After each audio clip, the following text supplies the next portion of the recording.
Shalom teman-teman, selamat hari Minggu. Kembali kita bersama-sama melakukan ibadah kita secara online. Dan sebelum kita mulai ibadah kita, mari kita satu dalam doa. Tuhan, kami mengucap syukur Tuhan untuk kesempatan kami boleh kembali beribadah Tuhan Yesus. Kami mengucap syukur juga atas penyertaan-Mu Tuhan sepanjang minggu ini Tuhan. Sampai dengan hari ini kami boleh kembali beribadah, kami boleh kembali datang ke hadirat-Mu Bapa. Kami mau sujud di hadapan-Mu Tuhan. Kami mau merendahkan hati kami Tuhan Yesus di hadapan-Mu. Kami mau fokus kepada-Mu Tuhan Yesus. Kami minta lawatan-Mu Tuhan Yesus. Kami minta Roh Kudus-Mu menjamah setiap kami Bapa.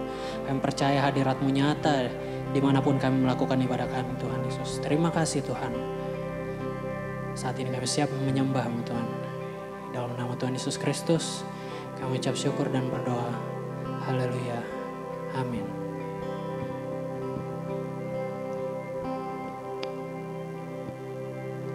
Anugerah-Mu kepadaku tak pernah berubah. Perbuatan-Mu terlukiskan di dalam hatiku. Tercengangku dibuat-Mu, ku kagum padamu. Tak ada hal di hidupku yang luput darimu.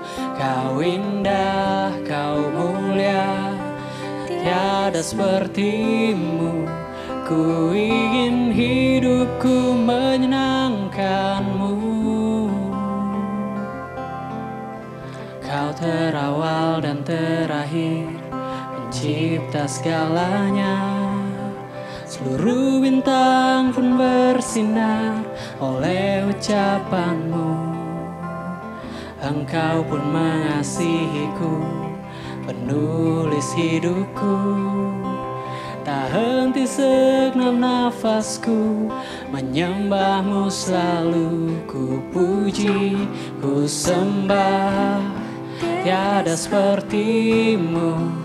Ku ingin hidupku menyenangkan-Mu. Segala puji, segala hormat, segenap hatiku menyembah-Mu. Terimalah segenap hidupku sebagai persembahan yang hidup.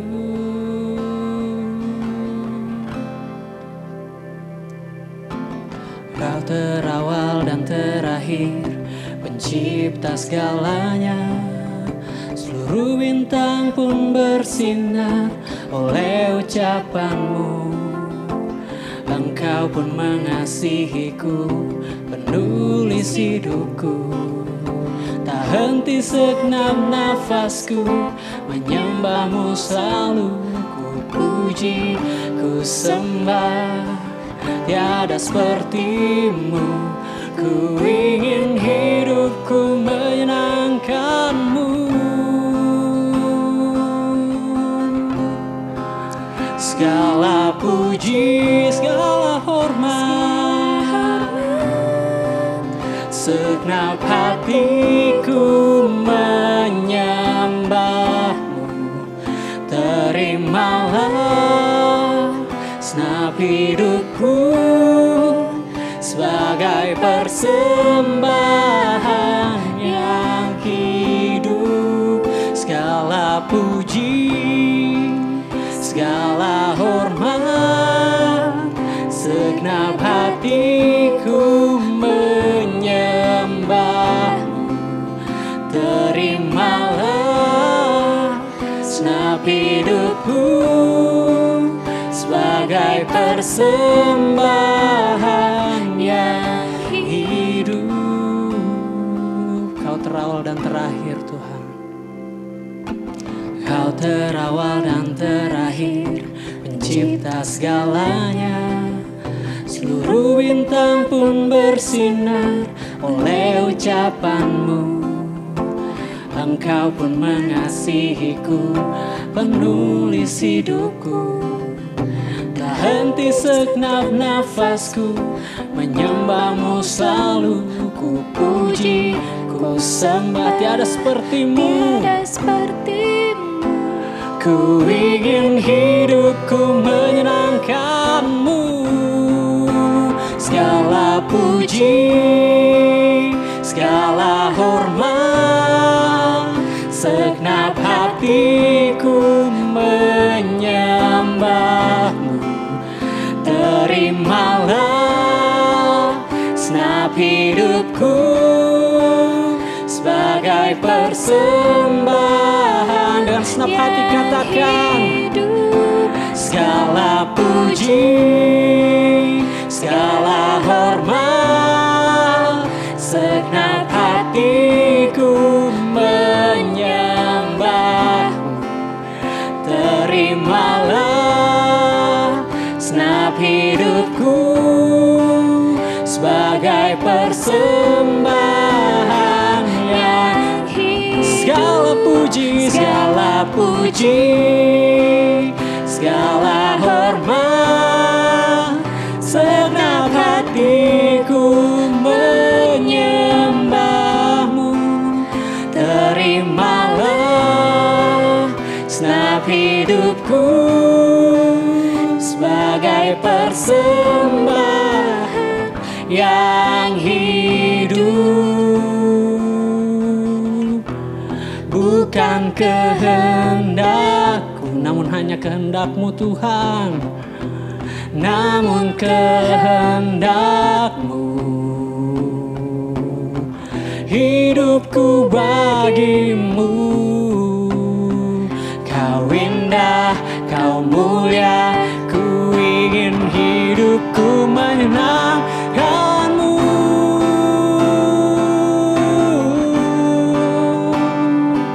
Kami mau senangkan hati-Mu, kami mau meninggikan nama-Mu. Mari teman-teman angkat suaramu, sembah Dia. Dia Allah yang hidup, yang layak diagungkan, yang layak ditinggikan. Glory, glory hanya bagi-Mu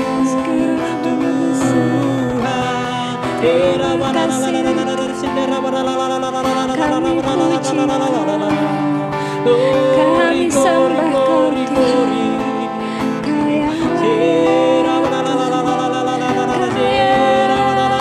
Tuhan, Kau yang kami menyembah-Mu. Kau Allah penolongku, Terbesar sumber kekuatanku.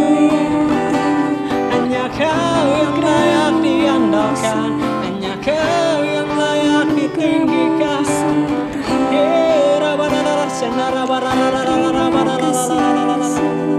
Kami agungkan nama-Mu Tuhan. Segala puji, segala hormat hanya bagi kemuliaan-Mu Tuhan. Yesus,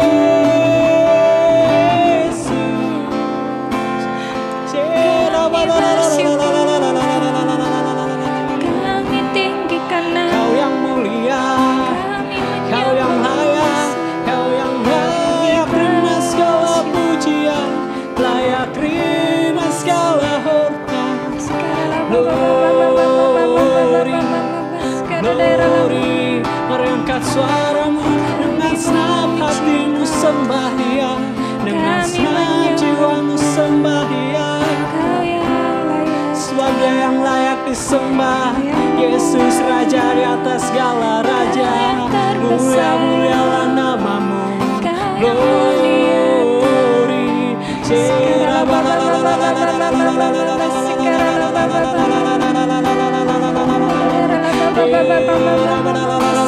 kami rindukan kuasa-Mu, kami rindukan lawatan-Mu Tuhan.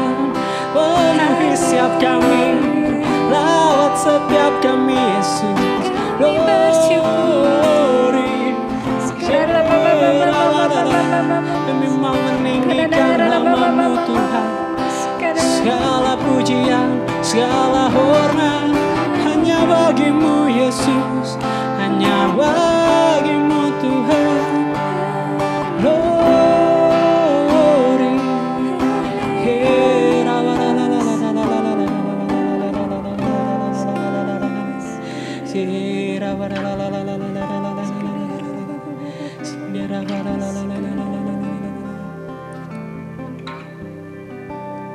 Segala puji, segala hormat, segenap hatiku menyembahmu.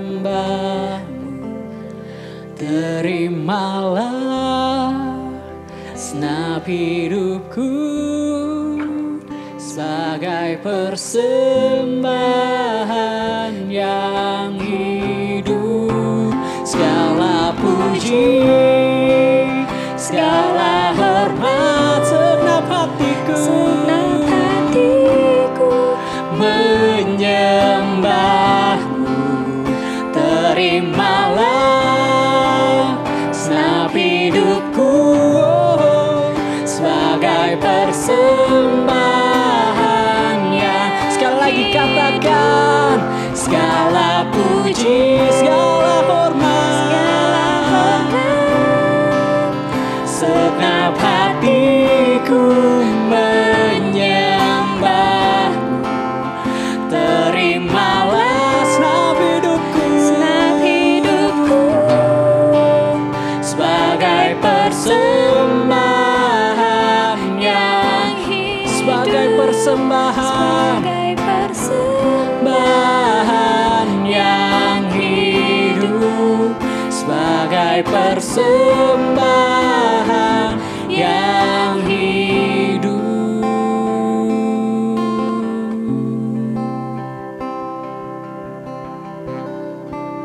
Yesus, terima kasih Tuhan. Terima kasih. Terima kasih Tuhan untuk hadirat-Mu, untuk lawatan-Mu Tuhan Yesus atas setiap kami Bapa. Sebentar lagi kami akan mendengarkan firman-Mu. Berkati hamba-Mu, urapi setiap kami juga yang mendengar. Biar apa yang kami dengar boleh menjadi berkat Tuhan Yesus. Terima kasih Tuhan. Kami serahkan semuanya ke dalam tangan-Mu. Ucapan syukur dan doa ini di dalam nama Tuhan Yesus Kristus. Haleluya. Amin.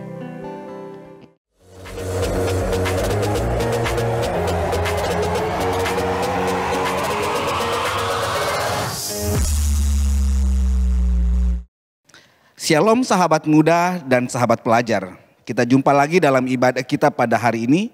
Saya percaya kita semua dalam lindungan Allah yang Maha Kuasa di dalam Kristus Yesus Tuhan kita. Kali ini kita akan sama-sama merenungi firman Tuhan dalam Keluaran 28 ayatnya yang kedua sampai ayatnya yang ke-6.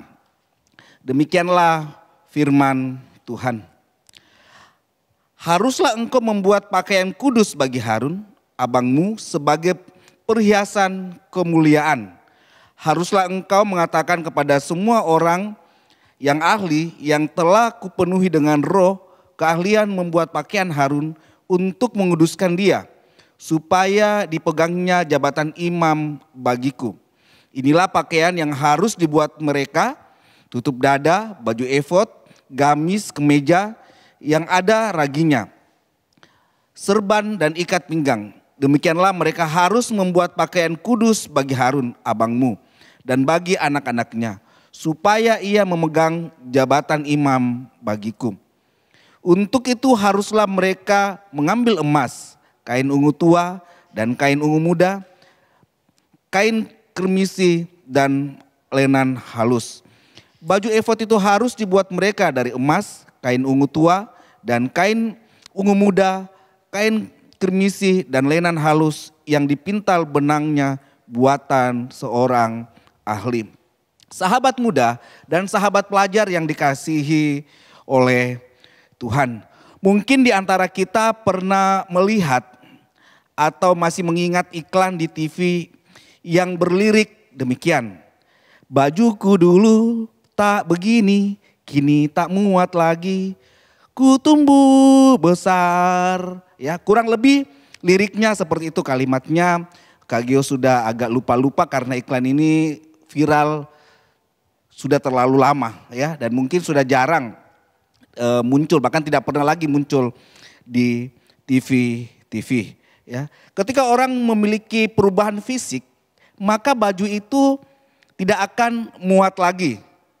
Jadi kalau bukan bajunya yang berubah, sahabat muda, bukan bajunya yang berubah menjadi kecil, tetapi orang itulah yang berubah menjadi bertumbuh besar sehingga baju itu sudah tidak muat lagi. Tetapi ada satu jubah, ada satu baju ya yang tidak berubah, yang tidak akan pernah berubah walaupun pertumbuhan fisik seseorang itu menjadi besar. Baju ini akan berubah, baju ini akan sobek atau koyak ketika orang melakukan dosa dan pelanggaran di hadapan Allah. Baju itu adalah baju kekudusan, baju kemuliaan. Pada hari ini sahabat muda dan sahabat pelajar, kita akan sama-sama merenungi kebenaran firman Tuhan yang Kak Geo berikan tema bajuku dulu tak begini. Sahabat pelajar, sebelum manusia pertama jatuh dalam dosa, mereka menggunakan baju kemuliaan yang menutupi tubuh mereka sehingga Adam dan Hawa tidak melihat bahwa diri mereka itu telanjang karena tubuh mereka memakai baju kemuliaan. Dan baju kemuliaan itu kemudian terkoyakkan dan sobek akibat pelanggaran manusia pertama ini. Ketika Adam dan Hawa jatuh dalam dosa, tadinya mereka yang menggunakan baju kemuliaan itu tersobek, terkoyakkan oleh karena mereka melanggar perintah Allah. Sehingga itu untuk menutupi ketelanjangan manusia akan dosa, Allah mengambil domba dan mengambil kulitnya untuk menutupi ketelanjangan manusia itu. Hal ini dapat kita lihat dalam Kejadian 3 ayatnya yang ke-21. Demikianlah firman Tuhan.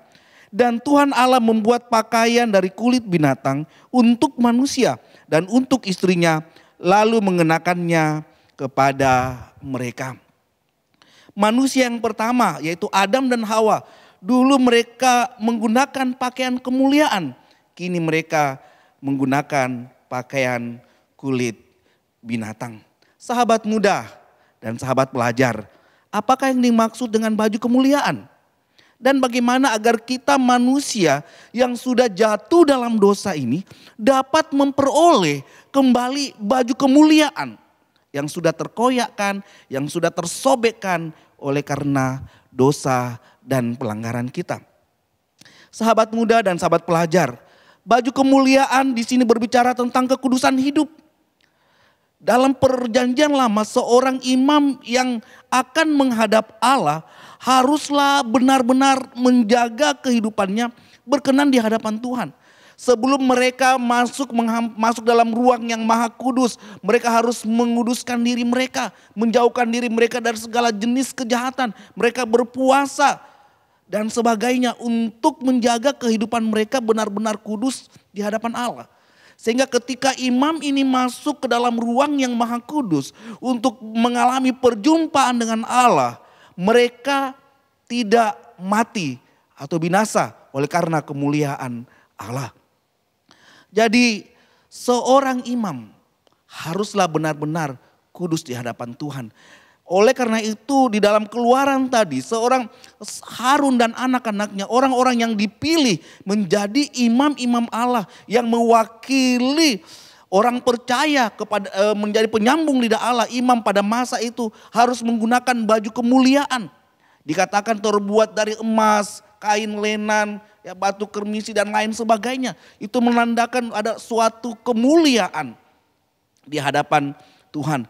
Dan terutama orang yang akan menghadap Allah adalah orang-orang yang benar menjaga kekudusan mereka di hadapan Tuhan. Sehingga ketika mereka masuk dalam ruang yang maha kudus, mereka tidak binasa oleh karena kemuliaan Allah. Sahabat pelajar dan sahabat muda yang dikasihi oleh Tuhan. Saat ini kita, saya dan saudara, sahabat muda dan sahabat pelajar adalah imamat rajaninya Allah. Ketika Tuhan Yesus naik di atas kayu salib, tirai bait Allah terbelah menjadi dua. Semua orang bebas menghadap Allah. Semua orang adalah imamat rajani Allah.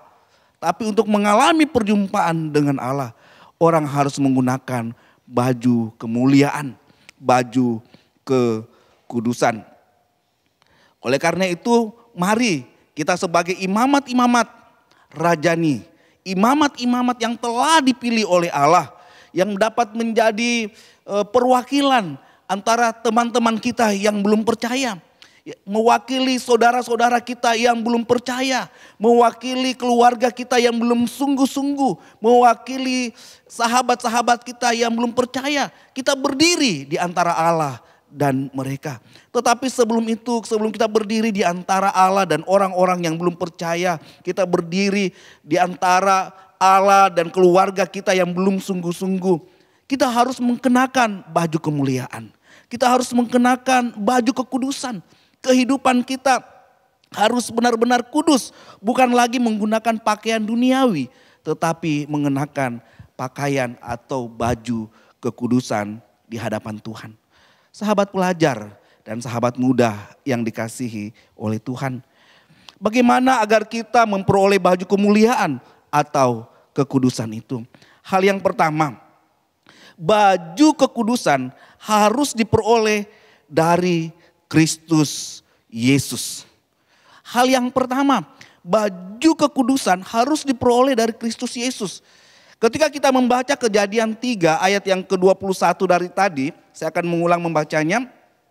Dan Tuhan Allah membuat pakaian dari kulit binatang untuk manusia dan untuk istrinya itu, lalu mengenakannya kepada mereka.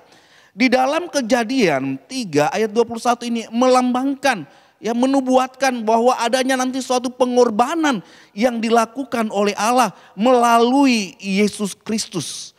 Jadi Allah akan datang menjadi manusia. Dalam wujud tubuh Yesus Kristus, Allah mengorbankan dirinya sendiri untuk menebus manusia. Manusia yang tadinya menggunakan baju kenajisan. Manusia yang tadinya menggunakan baju kejahatan. Digantikan oleh baju kemuliaan oleh karena penebusan Yesus Kristus di dalam kehidupannya. Dalam Wahyu 7 kita baca dalam Wahyu 7 ayat yang ke-13. Wahyu 7 ayat ke-13 berkata, dan seorang dari antara tua-tua itu berkata kepadaku, siapakah mereka yang memakai jubah putih itu dan dari manakah mereka datang? Maka katanya kepadanya, Tuanku, Tuhan mengetahuinya. Lalu ia berkata kepadaku, mereka ini adalah orang-orang yang keluar dari kesusahan yang besar dan mereka telah menyuci jubah mereka dan membuatnya putih di dalam darah anak domba Allah. Sahabat pelajar dan sahabat muda yang dikasihi oleh Tuhan. Hanya melalui Yesus Kristuslah kita dapat memperoleh baju kekudusan, baju kemuliaan, yaitu anak domba Allah. Tidak ada kekudusan di luar Kristus. Sahabat muda dan sahabat pelajar. Saya mau katakan bahwa tidak ada kekudusan di luar Kristus. Oleh karena itu sangat penting kita mencuci hidup kita di dalam darah anak domba. Tidak ada perbuatan saleh manusia yang menjadikan manusia itu suci di hadapan Allah. Kekudusan dimungkinkan karena darah anak domba Allah. Yaitu ketika kita menerima pengorbanan Yesus Kristus di atas kayu salib yang membenarkan dan menguduskan kita.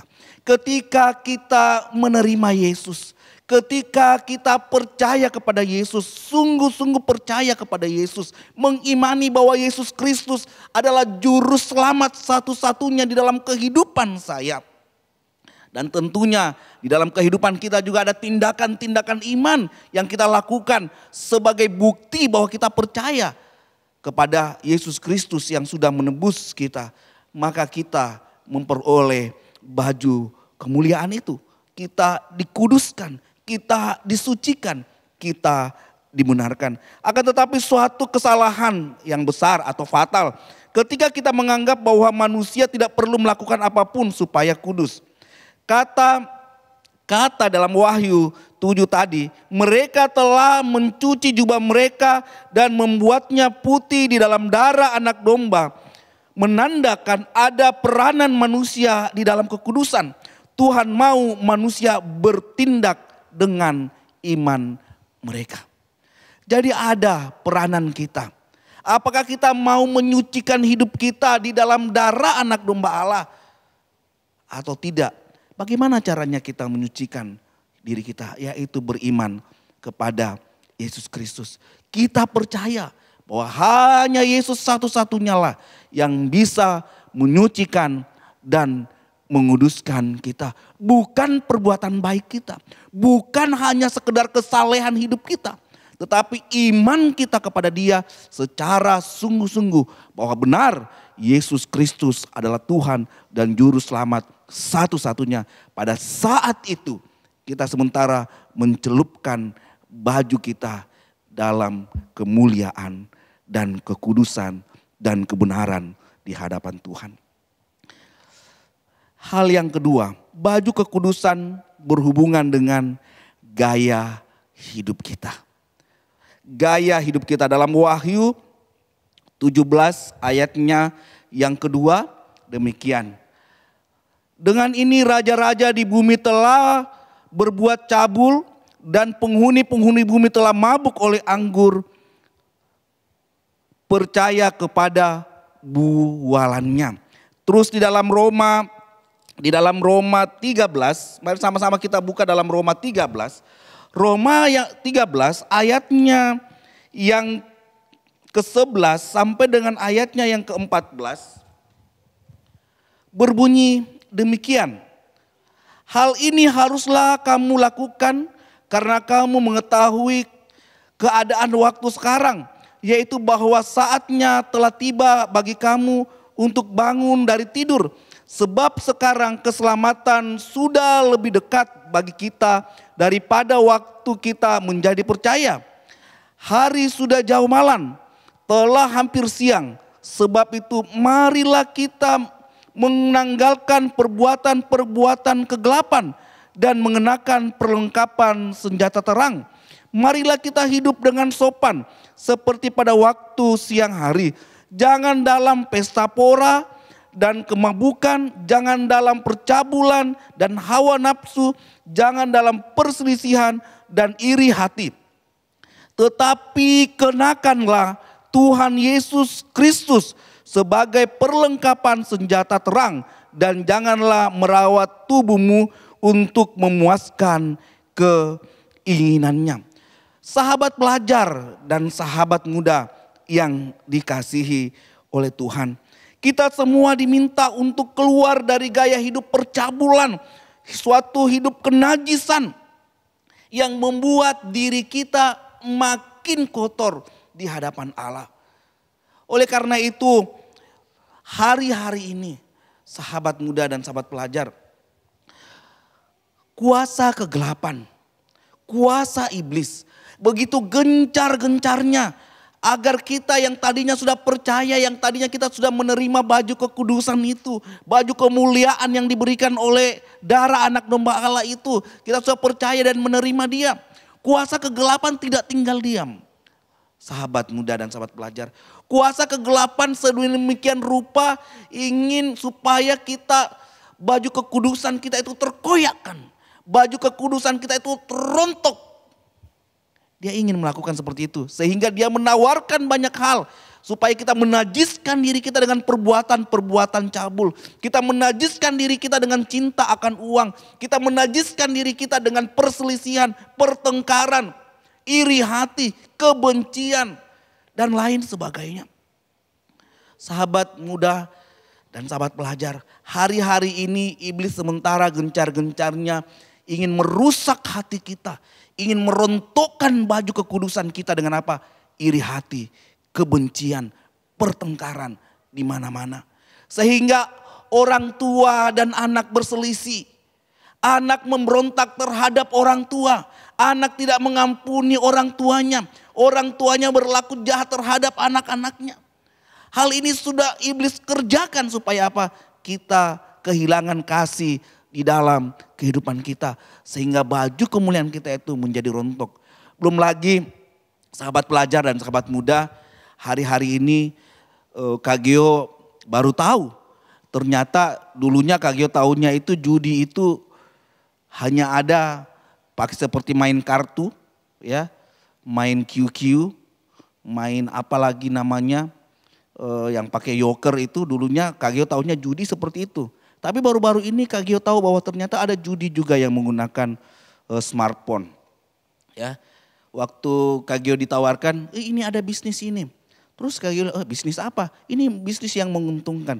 Terus saya lihat, sahabat muda dan sahabat pelajar. Ternyata itu judi sahabat muda ya. Memang untungnya menggiurkan. Tetapi segala sesuatu yang ditawarkan oleh iblis tidak pernah menguntungkan bagi kita. Itu akan menjerat kita sehingga kita melupakan panggilan hidup kita sebagai imamat rajani yang harus mengenakan pakaian kekudusan. Jangan mau ditipu oleh tipu muslihat iblis. Jangan, firman Tuhan katakan jangan mau cepat kaya dengan hal-hal yang tidak berkenan di hadapan Tuhan. Hari-hari ini banyak sekali KG juga melihat, mendengar bahwa anak-anak mulai mengalami kebencian terhadap orang tuanya. Anak-anak mengalami sakit hati terhadap orang tuanya. Saya mau katakan kepada sahabat muda dan sahabat pelajar yang dikasihi oleh Tuhan. Iblis sementara membisikkan kebencian di dalam hati kita.